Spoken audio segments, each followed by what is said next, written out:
वाल्मिक कराडवर मकोका लावला तर 14 दिवसांच्या न्यायालयीन कोठडीमध्ये वाल्मिकची रवानगी। वाल्मिक कराडनं हत्येचा कट रचल्याचा एसआयटीचा आरोप।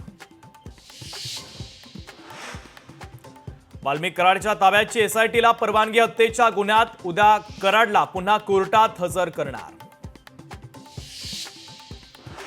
परळीमध्ये कराड समर्थकांचं सकाळपासून आंदोलन। वाल्मिक कराड समर्थकांच्या वतीनं परळी बंदची हाक।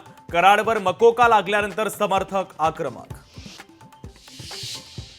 वाल्मिक कराडची पुण्यातील फर्ग्युसन मार्गावर कोट्यवधींची संपत्ती। ज्योती जाधवांच्या नावानं 2 ऑफिस, कागदपत्र लोकशाही मराठीच्या हाती।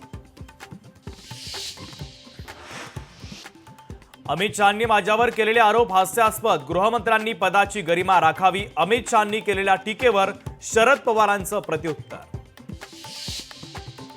23 जानेवारीला उद्धव ठाकरेंची जाहीर सभा। विधानसभा निवडणुकीनंतर होणाऱ्या पहिल्याच सभेत ठाकरे नेमकं काय बोलणार याकडे महाराष्ट्राचं लक्ष।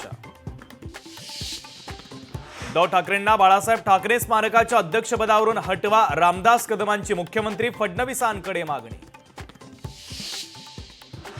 रामदास कदमांचं वक्तव्य म्हणजे सत्तेची मस्ती आणि माज। पाळलेले पोपट फडफड करतायत। संजय राऊतांची कडाडून टीका।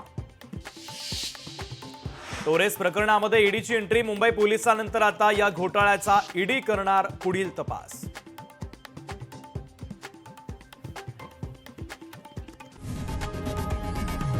लोकशाही मराठी ऐका, पहा, जागरूक रहा।